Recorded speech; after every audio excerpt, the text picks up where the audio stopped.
This episode is sponsored by Free Market Kids. Join the league of families who are transforming family time into unforgettable Bitcoin learning experiences.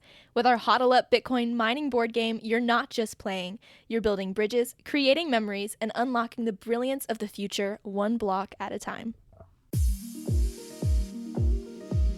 In Kenya, we live a day at a time, hand to mouth, basically. The husband is not the breadwinner. Once he leaves, most women are left without means. So it is in the back of the minds of a lot of women. We have lots of cases of abuse. In Kenya, we saw a huge rise in divorce. Finances was a major issue, especially if the woman is dependent on the man 100%. It's a huge deal. Let's educate the women, because after all, women are the majority population, and around here, women are quite the educators. If you educate a woman, they educate their husband, they educate the community around them. That way, we can have women being able to take care of their families, taking care of themselves, whether you are married or unmarried. Hey everybody, welcome to Orange Hatter. My mission for the Orange Hatter podcast is that after tuning in and hearing about everyday women's stories and their path to Bitcoin, you think, hey, if Bitcoin made a difference for them, maybe it could do the same for me. I'm so glad you're here, and I know you're going to love today's episode. Welcome. Hello, listeners. If you're a woman in the Bitcoin space looking for a transformative getaway, then today's feature is just for you. We've tailored an exclusive retreat designed for rejuvenation, connection, and empowerment specifically for women like you. Picture this: mornings that begin with yoga by the ocean, days filled with the awe-inspiring beauty of nature, and conversations with fellow Bitcoin enthusiasts that turn into lasting friendships. This retreat is not just a break from your routine, it's a leap forward for your spirit and career. But it's more than relaxation and networking. We're actively supporting local Bitcoin circular economies. Your participation means contributing to real-world change, connecting you with the impact of Bitcoin beyond the screen. This is an opportunity to step away from the daily grind, to recharge, and to return inspired. Whether you're deep into your Bitcoin journey or just starting, this retreat will offer you valuable insights, support, and a renewed sense of purpose. Ready to be part of this unique experience? Visit www.orangehatter.com/Yucatan now to learn more and reserve your spot. Spaces are limited as we aim to create an intimate and impactful experience for each attendee. Don't miss this chance to recharge, connect, and contribute. Join us. Let's make this retreat a milestone in your Bitcoin journey. Thank you for tuning in, and here's to empowering your path in the world of Bitcoin. We can't wait to welcome you. Welcome, Noelyn, to Orange Hatter. I'm so happy to have you here, and I can't wait to dive into your Bitcoin story. Thank you for having me, Tali. I'm also glad to be here with you today. Awesome. Let's dive into a little bit of your background. Yes. So my background in terms of education, I have a background in finance and accounting. What I studied in school majorly is the financial engineering. What drove me, actually, funny thing, to learning this was I experienced something when I was young during the 2008 crisis. I was a young child, but I happened to be affected by the crisis, the financial crisis, and I became curious about money from a very young age. I saw the effect that the crisis had on my family. And I just wanted to go ahead and learn as much about money as I could. And that's what drove me to learning about that. Yeah. Would you mind if I asked you to share some details that you remember from that time? It sounds like it made a huge impact on you. Yes, it did. My dad used to work in the banking sector. And when the crisis happened in the US, the ripple effect here was that, of course, you know how banks are usually asked to go ahead and collect their assets. And fortunately, we lost a lot as a result of that. And he ended up also losing a lot financially. So maybe I can say I learned recently that it was more from a financial trauma point of view.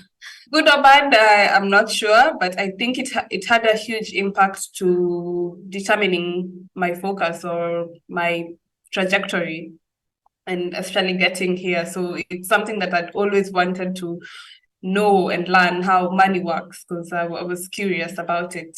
You didn't just want to learn about the economics. You actually went into the nitty-gritty, the financial engineering side of it.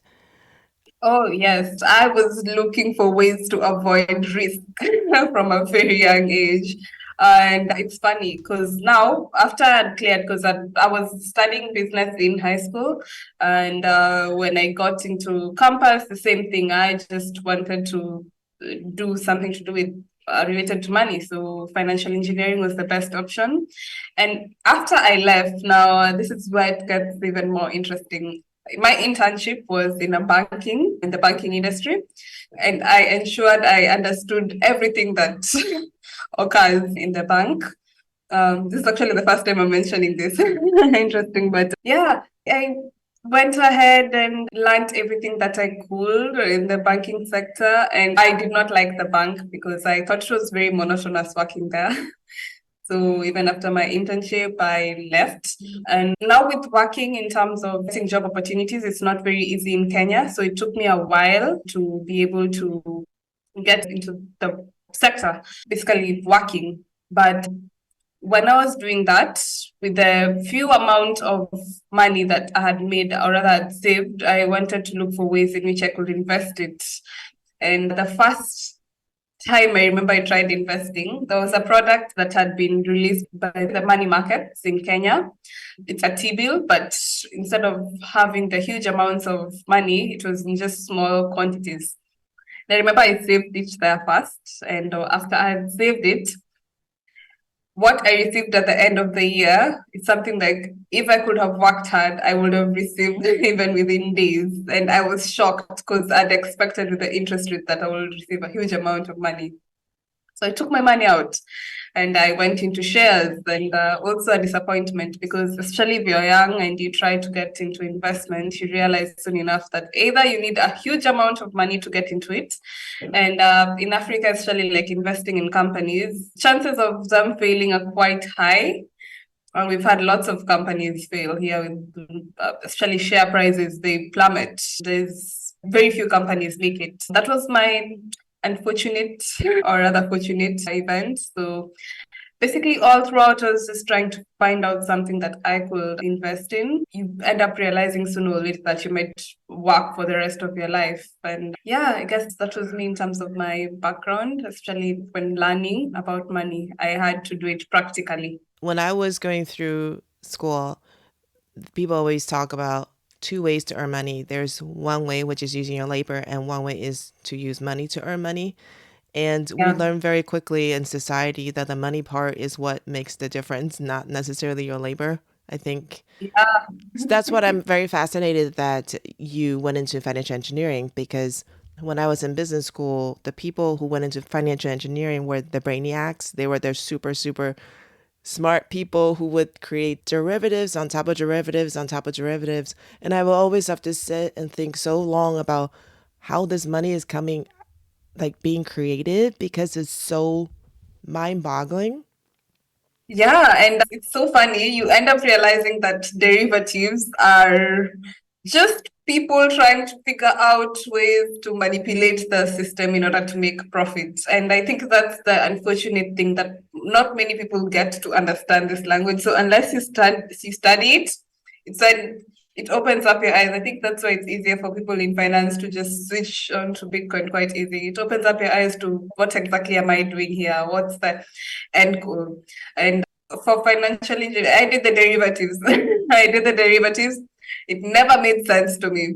And I think even like the most important topic I should have focused on being taught was the crisis, because we had talked about crisis from the Black Monday crisis to the dot-com crash. And eventually you realize at the central point of all of this were people making decisions and people using these same derivatives that we're learning about to come up with, just ways in which money should move or money should be allocated. And eventually there's the end result, which unfortunately leads to the loss of income. Livelihoods are affected by this worldwide. Yeah, you see very quickly that you have people who are on the in and people who are not on the in. Yeah, exactly. Do you mind if I ask you how old you are?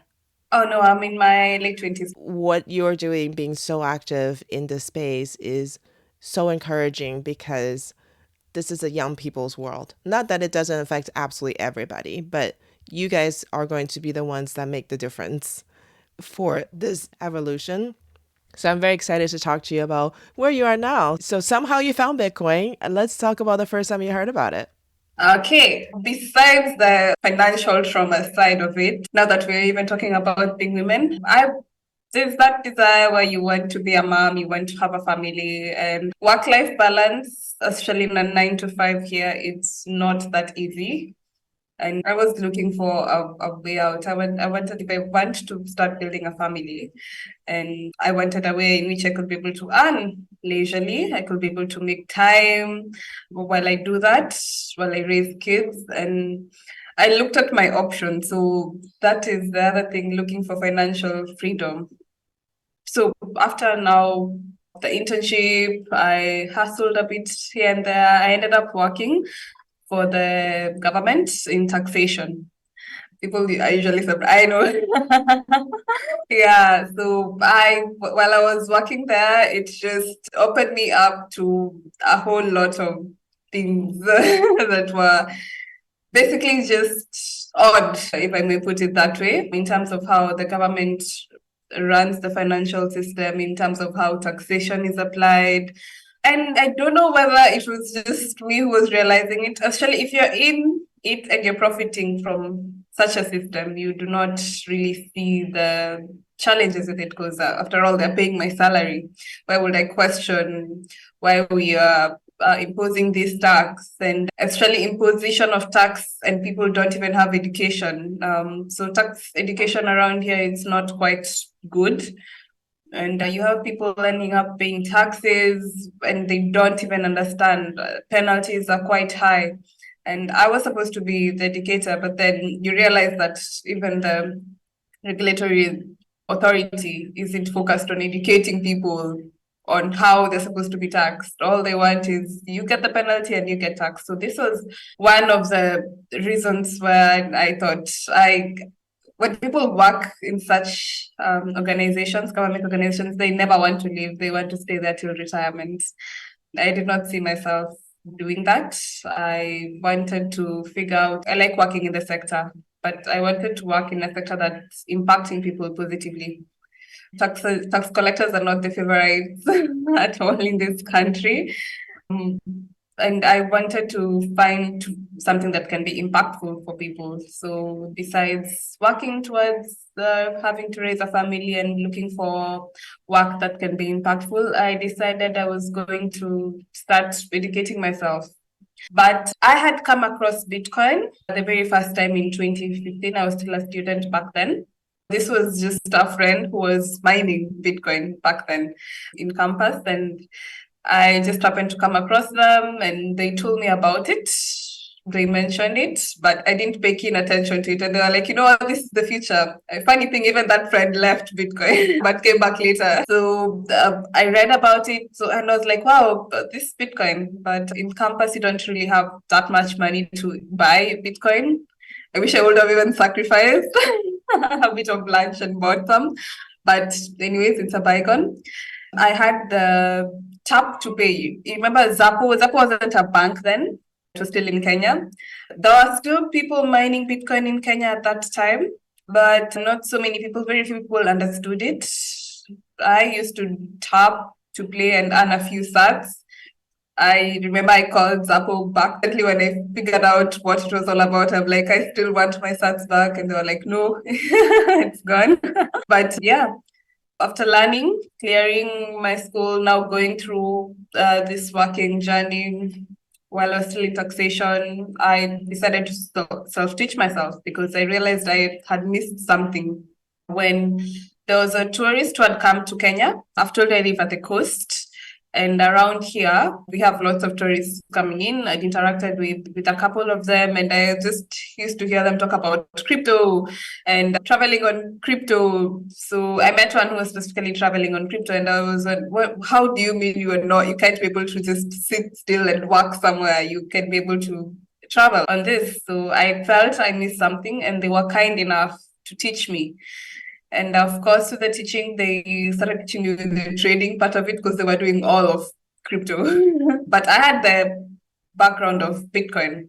And I had the background of trying to always avoid risk from my childhood. I knew the risk that comes with bank. I knew the risk that comes with people being at the center of making financial decisions. So it didn't take me a long time. When people say they went through the crypto phase, it didn't take me long to realize there's something I missed here, because with crypto, there's body making the decision at the top, but with Bitcoin, it's decentralized. So it was very easy for me to just move towards Bitcoin. And with self-teaching, once you get the Bitcoin bag, it itches you. You want to start telling the whole world about it. So that's how I found myself. I just looked for the first social media platform that I knew I could be able to talk to people about it easily. And I just started talking about, I bought my first Bitcoin. Wasn't much. That time I was still working. And I just started teaching about Bitcoin. I was like, you know what, even if I don't get myself to have financial freedom, maybe I could be able to reach other people so that they can see there's a problem with having centralized decision making when it comes to money. And yeah, that's how I just started shouting about Bitcoin everywhere and to everyone. Yeah. So my first question is about your dad who went through that trauma of the financial crisis. When you first came across Bitcoin and you're starting to talk about it, what was his reaction? Wow. It took him a while. It took him a while, especially when I said I was leaving my government job, which no one leaves. And so it took him a while to actually agree or understand. But eventually it came, he understood it. Also, being with a background in banking, it now dawned on him that yeah, this thing is real. Of course, with the age factor, it's still difficult for him to navigate it. But nowadays, I send a few stats. He can be able to understand what it really means. But yeah, I might say it really did take a while, especially him imagining that we can have money that is not controlled by anyone. And in my country, Kenya, there's a lot of money laundering. It's called wash. So when people see you dealing in money that is not centered in the government, they think you're more of like a scammer. And he was worried about that. Yeah, I bet. It just sounds like he would be so ready to hear about a better alternative Yeah. than what burned his boat, speak. Yeah. Yeah. Yeah. System. I don't want to be told that it's been a lie. Even at my young age, I was very sad to figure that out. So I can imagine you'd rather just filter it out. And that's the unfortunate part we have. Even with the company I'm working with, onboarding people who are older, it's a struggle trying to explain it to them. It's what they've known their whole lives. So how can I, a young person, come and tell them, you know what? Times change, people evolve, things evolve, and it's the time now for new money. I think you hit the nail on the head when you said it's hard for them to believe that it's all been a lie, because being a much older person than you,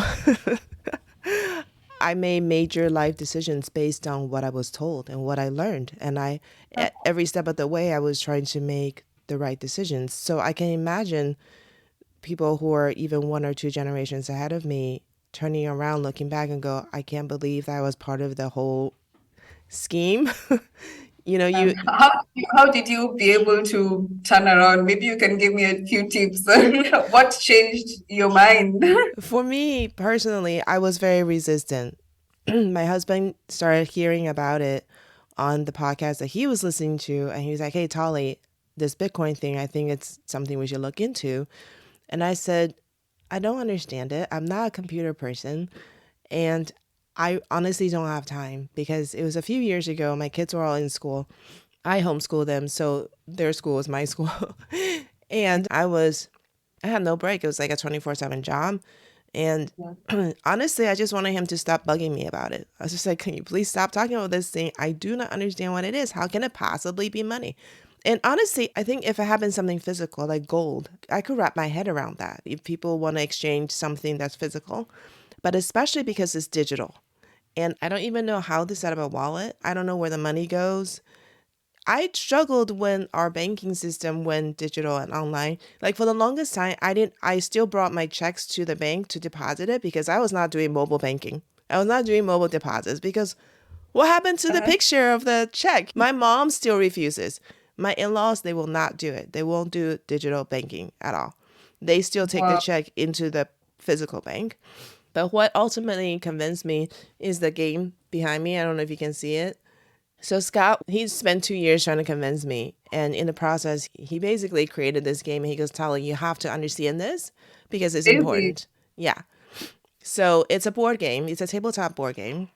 And it just explains the basics of blockchain technology and how Bitcoin mining works and what a Bitcoin is. And once I got over that mental hurdle, then I was willing to read a book and listen to a podcast. And then you go straight down the rabbit hole once you do that. But for me, that's what it took, was seeing something digital represented in physical form because I'm stuck in that mindset. Maybe you should try and do that over here because the challenge is the unlearning process. Once you are calm enough to unlearn, then it opens up eventually, for sure. Yeah.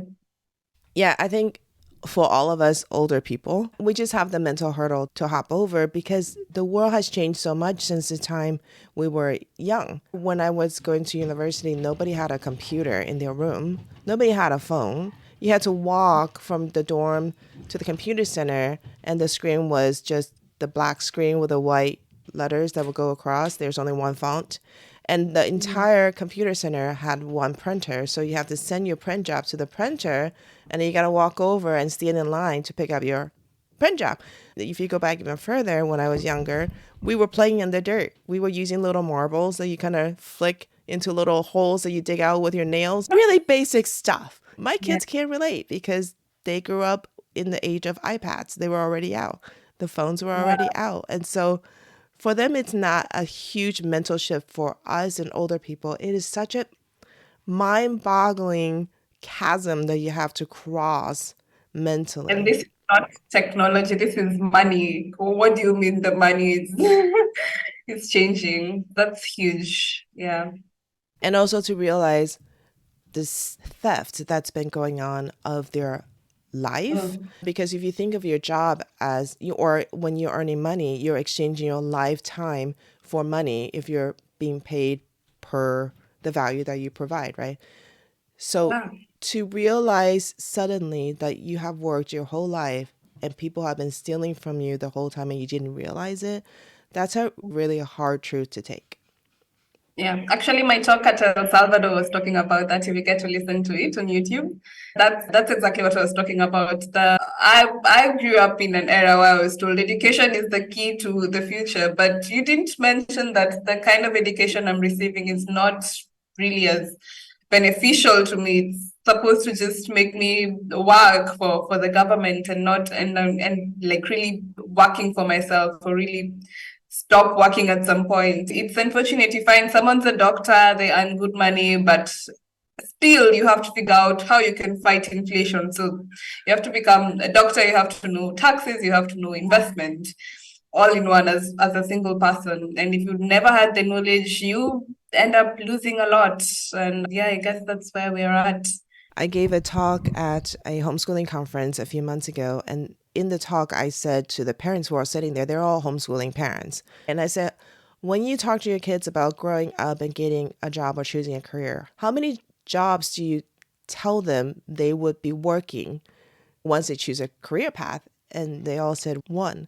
And I said, that's just not true because everybody has to have two. There's one job to earn your money, and there's one job to try to keep your money.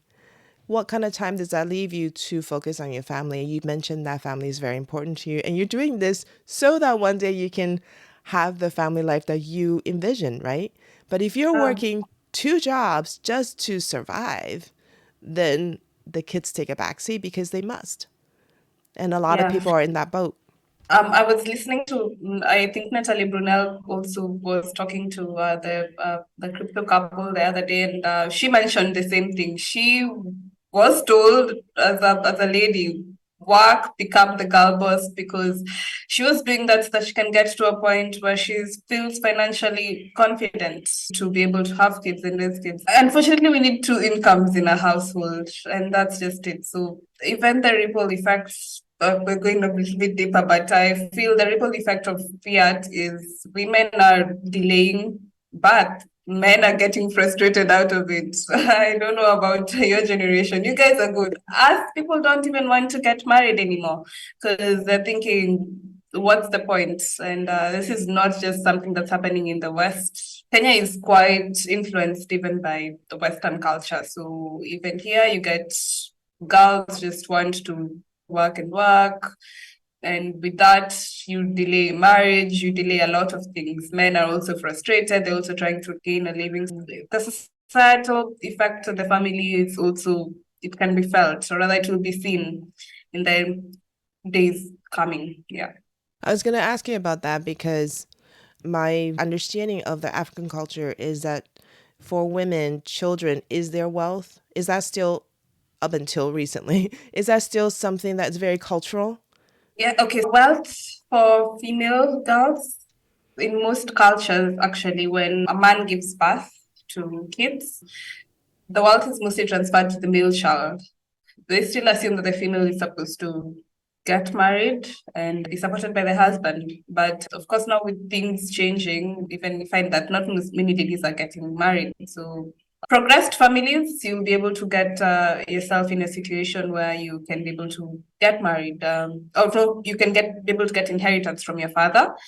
But the other side of the coin is when you can't be able to have that, you are forced into probably getting married so that you can be able to support if you want to, that is. But with that, you can get things like abuse, which is quite common. If you depend on your husband, unfortunately, especially financially depending on your husband.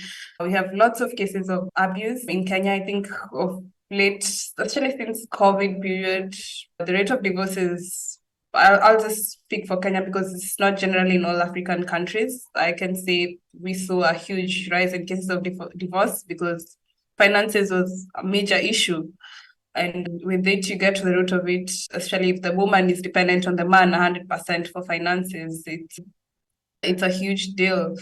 So that's why you've talked about Bitcoin Dada and Marcel. I guess for her, she saw that and she was like, let's educate the women because after all, women are the majority population. And around here, women are quite the educators. If you educate a woman, they educate their husband, they educate the community around them.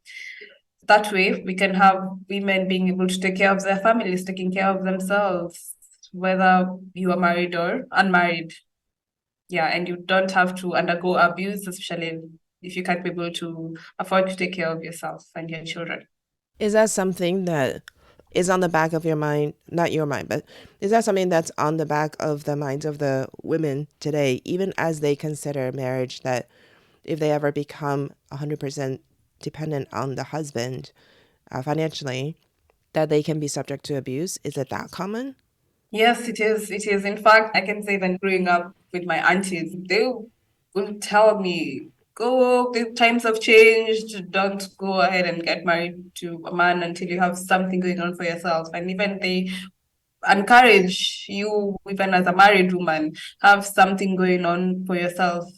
Besides the abuse, anything could happen to your husband. And as I've mentioned, investment in Kenya is not knowledge that's available to everyone. Not we live a day at a time, hand to mouth, basically. So not so many people are investing for their futures. And if the husband is the head of the household or the breadwinner, once he leaves, most women are left without means. So it is in the back of the minds of a lot of women, majority of the women right now. It's been conversations that have been going on for a decade, if I can say a decade plus, where they're encouraging women to have something going on for themselves. So it sounds like there's a new standard. I don't know if that's the right word, new standard, but instead of getting married young and starting a family right away, the new generation of women, they are trying to be more independent and delaying marriage and delaying childbearing? Yes, I would say this is especially mostly for the really educated, like highly educated women. That's majority, not all of them, but majority of them. We have also the extreme cases. So in the rural areas, girls are getting married young, but it's also for the same reason. You figure out as a girl, I need somebody to take care of me financially. So that's the other side of the coin. Just to avoid having to be a burden to your family, you decide, okay, I'll get married. And of course, that has its benefits, but also now the abuse you were talking about. It's so fascinating that this is the new movement. It's also really encouraging because women have a way of figuring things out and then passing it on. So if you become educated yourself, not just in traditional education, but in financial education, you are the best person to pass it on to the next generation. I'd love to. Yeah. Okay. So tell me about your work. You sound like you're so busy. You're traveling all over the place. What are you doing?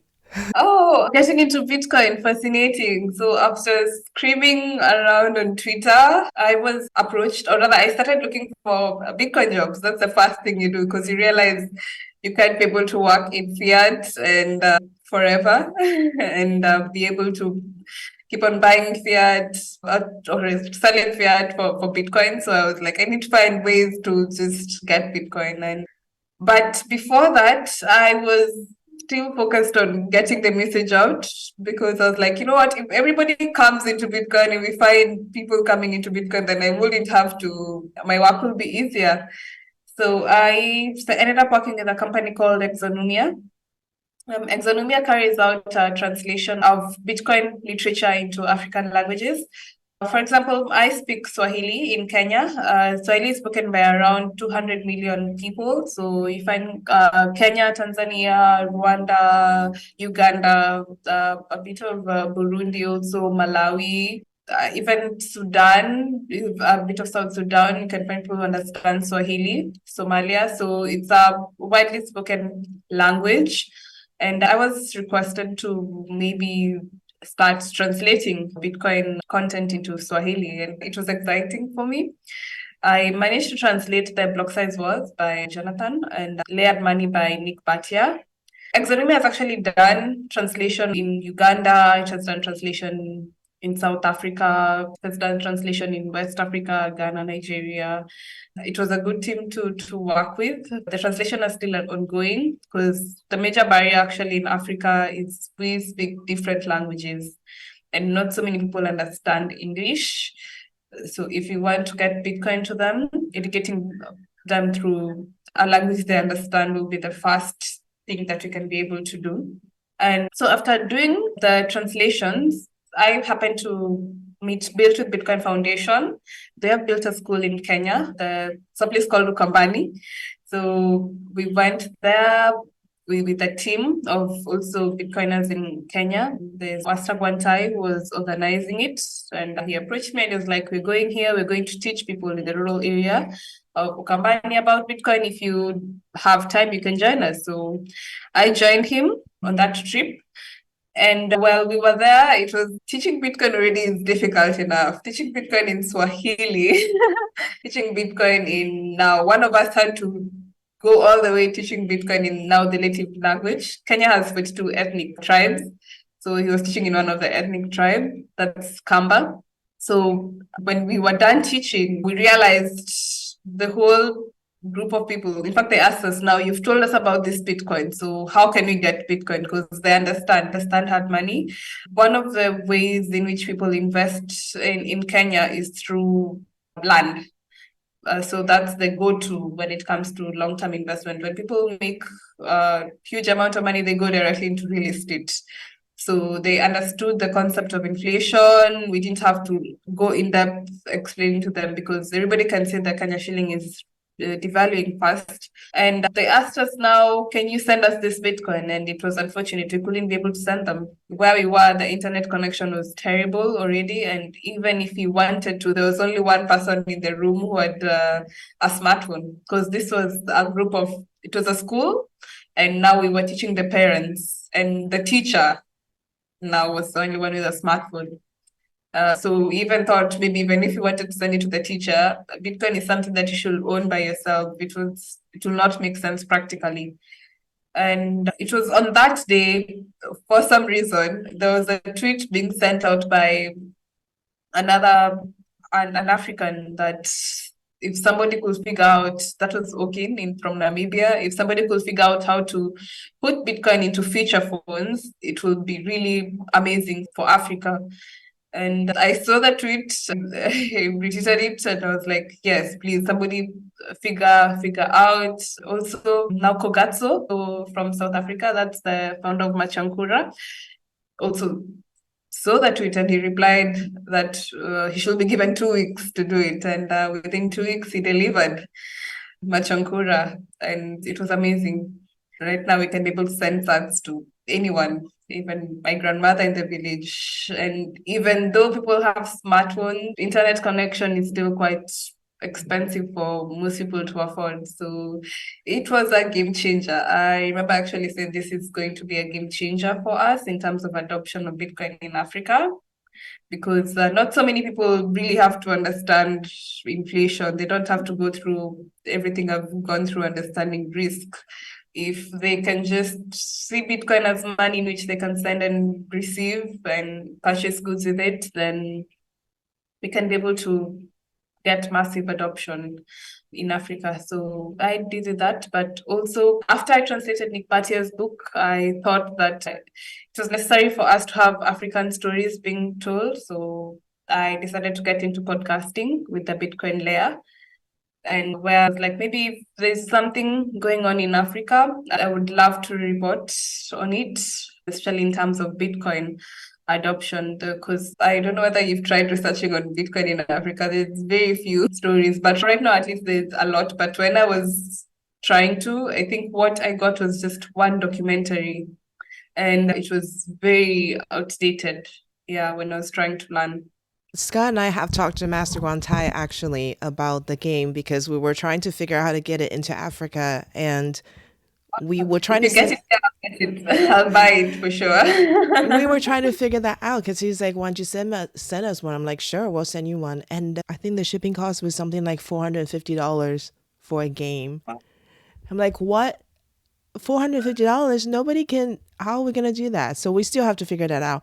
I'm very curious. When you're talking about the guy who stepped forward and was able to now bring Bitcoin to people in the rural areas, what's the system that's in place right now that's allowing that to happen?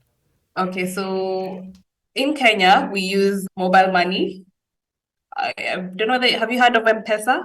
Yeah, so we use M-Pesa to send and receive money. I keep on saying we skipped the phase of credit cards. I think it's a good thing that we didn't have to go through that. Not so many people have credit cards, and other the ATM cards here. That's what most of the merchants, in fact, if I can say, a huge number of merchants accept payments using M-Pesa. It's a mobile money payment system. And what made it really gain adoption in Kenya was the fact that it uses the USSD platform. So with USSD, you do not need the internet to be able to send and receive, because it uses the telecommunication, the mobile network, the telecommunication. So that's the unstructured supplementary service data. So this is what is used to send SMSs.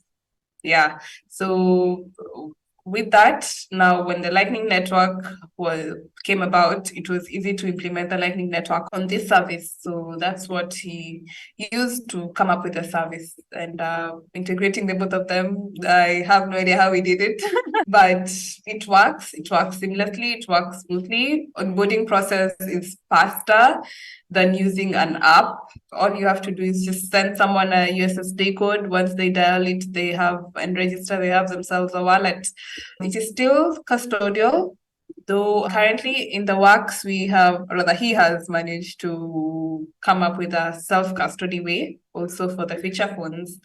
So that should be, if you can join us in South Africa in January, he'll be able to demonstrate the self-custody on the same feature phones. And I think now that's going to be even a major game changer for us, because We don't want as a company to hold anyone's Bitcoin. The point is getting people to be self-sovereign. And even with the regulations in Africa, what I can say, it's a gray area. Unfortunately, we had an instance in Tanzania and Uganda where we had challenges with the regulations there. It's still operational in other countries, the USSD. We managed to integrate the WhatsApp API, so people in Tanzania and Uganda can still be able to transact. But at the end of the day, the main is to get them into self-custody. So once we can be able to release the product, then it will be faster and actually much better for us to just have people hold their own Bitcoin. When you're talking about self-custody, are people resistant at all about the responsibility? Especially in light of stories that come out where people's Bitcoin got swiped. While we were in El Salvador, there was a guy who lost 25 Bitcoin. Yeah. Oh, yes, I saw that. Oh, I felt quite sorry for the guy. Mm-hmm. I remember I was heading to the airport when I saw that story.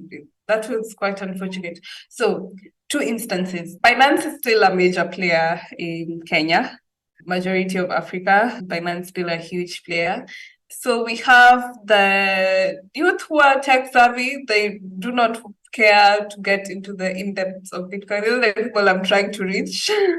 So you find that they're still having their coins on exchanges. But I realized I could have also been among those people who are comfortable having my coins in an exchange, because of course you realize when you just decide, okay, I'm going to just buy Bitcoin, but I could have easily also ended up just having my coins in an exchange. So what I can say is they have not really either been reached by the education for self-custody, because unless you go ahead and take the step towards learning this, or somebody approaches you with this information, you don't really go searching for it. All you're contented you have Bitcoin. You don't really care why it is, whether it's on, or rather you don't understand the difference between it being in self-custody or in an exchange. But that's the major challenge that I guess I have, and also other African educators have, with this group of people. But I don't think anybody will be against it because we've seen FTX, they've been affected with it. So what usually happens, exchanges go down, people lose money, and they come and say Bitcoin is a scam.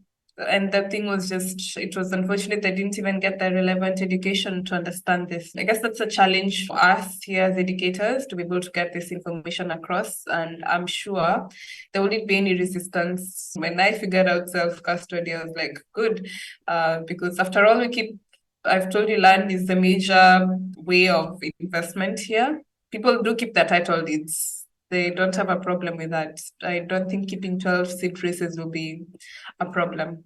Yeah. That's just something that I personally struggle with just because I'm not tech savvy. And I was talking to another woman last week. We were talking about how there are a lot of things in life where we feel like we have a solid understanding on. And then when it comes to Bitcoin, I always need to rely on a translator. It's like a whole foreign language by itself. If something develops or if somebody raises a question, I always have to look to somebody else to translate the impact of that to me. And that makes me feel somewhat helpless in a way, just because I don't speak the language, even though we've been studying and we understand the impact. And you know what I'm saying? It's this sort of unsettling feeling of I don't know if I always have to rely on translators a little bit. I understand you fully. Even for me, even though I can say I work for a Bitcoin company, it's mostly the developer who understands most of the things. It usually just comes to my attention maybe if there's a problem, or when people are talking about BIP 300 or BIP what, or lightning undergoing things. So that's when maybe I'll put in the effort to just understand the basics. But I don't feel we really have to understand all of this, as long as we understand the main thing, which is self-custody, and it's in a safe manner. All of these things, they can just go on as usual. Yeah.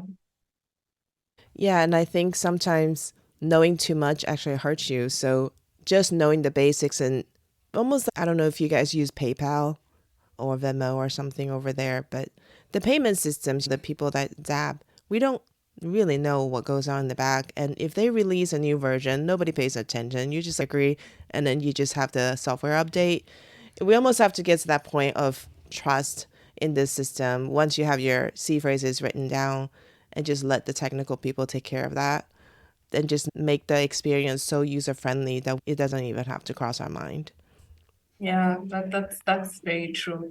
But also, as I've mentioned, education is also a huge factor. At least you've heard of Bitcoin Advocacy in South Africa, not yet. So there's a educational, rather, a circular economy in South Africa called Bitcoin Advocacy. They've done a fantastic job in terms of educating the community there, and people there are open. They're open to self-custody, and right now, even now that there's options like Phoenix Wallet where you can self-custody, they're open to using it. So same case in Ghana, we have Bitcoin Dua, and so what the educators I know are doing, we are focusing on wholesome education. Give people all the options and allow them to decide which one they prefer to use. I like Lightning because it's cheaper for me to move money in Lightning, yeah, compared to having to go to self-custody. But if there's Bitcoin I never want to touch for the next few years, it's in safe custody. Yeah. And I think there's just bugs that need to be worked out as the system continues to evolve. For example, Scott and I, we were in El Salvador, and it was our first time at a circular economy where we were able to use our Bitcoin. We were so excited, but 2 of our wallets didn't work. We were trying to make Bitcoin payments and they didn't work. I'm like, oh my God, now I'm stuck because we didn't carry cash. We're like, oh, cash is so old school. We're using Bitcoin here. But there are bugs that need to be worked out because we ended up having to get friends to help us who had 2 different wallets. So there were 4 wallets that we were experimenting with there. Oh, yeah. And yeah, so it's just, you almost have to see it as a game. Like you're playing and you're having fun in the process while you're learning. So, Yeah. Okay, so before we wrap up, what would you say to women who are sitting on the fence about Bitcoin? For women who are sitting on the fence about Bitcoin, a lot. If you're a woman and you have been looking to add value in the world and you're yet undecided on where you want to work, I feel Bitcoin is a good place to start. It may feel complex, it may feel very male dominated, but there's so many ways in which you can be able to input in it.